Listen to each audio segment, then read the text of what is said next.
Yeah, thank you very much, Lisa. A lot of talk about people losing their jobs at Petrotrin, and we are seemingly ignoring the social impact that it may have. You know, people losing their jobs. What is their state of mind? They are probably thinking, how are they going to send their children to school if they don't get, you know, proper compensation when the refinery at Petrotrin closes? I have with me counseling psychologist, Mr. Gregory Issacs. Good morning. Good morning, Rishi. Good morning, Rishi. How are you this morning? I am fine, thank you. Mr. Issacs, people are on the verge of losing their jobs. And losing it. Yeah. What would be their state of mind? First, we ought to appreciate that nationally we are facing high rates of unemployment and separation issues, that kind of thing. The householder who is employed at Petrotrin, who is employed wherever, who loses their job, who is no longer employed, immediately he's affected as a person, as the head of the household, as the provider, as the father or the mother, depending, you know. And his relationship with his spouse, his relationship with his children are negatively impacted immediately, because we have been, as social beings, we have been taught to accept the reality that, well, us males, we are the providers. We are, you know, scripture tells us that, you know, you are less than an insect if you're not able to provide. So when that is removed, you know, you feel your esteem is removed, your sense of personhood is immediately lessened, and that causes a lot of, it could introduce mental disorders. It could what type of mental disorders? But somatic disorders first begin, you know, you start feeling fatigue, a lot of headaches, tiredness, and then if you're predisposed to hypertension and those kind of things, that is exacerbated, and other illnesses that you may be predisposed to become very, very real now, that kind of thing, those situations. So it's really the human element. The job separation, the Petrotrin issue is more than just a political and an industrial one. It's a very, very human one affecting homes and the communities. Yeah. But, you know, the Prime Minister said that they're going to get their separation packages. Would that provide some sort of comfort, or is it that they're looking at it more long-term? Short-term, yes, it will provide some. But the reality is, I mean, as Chinese, you know, maybe other Caribbean islands and across the board, we don't have a history of good financial management, future planning, financing our retirement, financing for emergency. That kind. It's not part. You know, the statistics show well over 60 to 70% of our workforce don't have a real plan in place for retirement. Don't have a plan in place for separation. So even though you get a package, however big, if you're not careful, that could end pretty soon and remain, you know.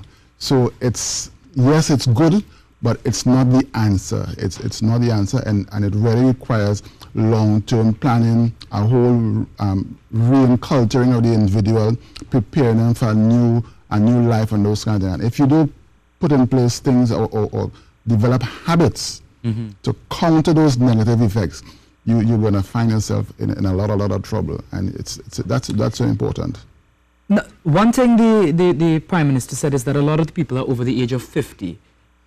How do we look at that, and how do we take that? Yeah, and that is critical. You see, the older person who may have been employed 15, 20 years, the effect on that individual is significantly different, worse than the under 25 who just started. You know, they are more resilient. They tend to be able to bounce back easier. Yeah. But at age 50 plus, and you get retrenched, you get sent home, and you don't have a real plan in place for retirement, you don't have a plan in place for separation, you are going to be in trouble, and you need help. So what are some of the signs that family members can look out for in case, you know, anything is wrong? Well, the stress factor shows up in how they behave. You have anger issues, you have blame issues, you know, if this had happened, if you had done this, and you start to blame, and relationships begin to break down because people are not managing their relationships well. You may even have domestic violence. That's real. If you remember last year before, when our Committal shut down one individual committed suicide, yes. that's a possibility as well. So you can't rule out any of these things, you know. So it's a matter of managing relationships. And that person, I think, must seek help. You know, I am not sure if Petrotrin or these other organizations would have provided the social and help for them, the mental help for them. But we at JOSAL, we stand ready, and there are other counselors available to help you manage yourself and your as an individual. But all is not lost. There are things you can do as an individual for yourself, and it's about putting a plan in place for yourself. What do I do on a daily basis? You know, the worst thing you do is, I'm going to be sleeping in bed till 2 o'clock in the afternoon, just, you know, watching TV and whatever else. That kind of a habit starts, you know, to deteriorate the quality of life, you know. So you have to put in place plans, start building good habits. You know, if it's just get up in the morning early, have your cup of tea or breakfast and go for a little walk, and, you know, find things, you know, you do your own self-evaluation. What can I do? What can I do? The prophet was asked one time, you know, what's in your hand?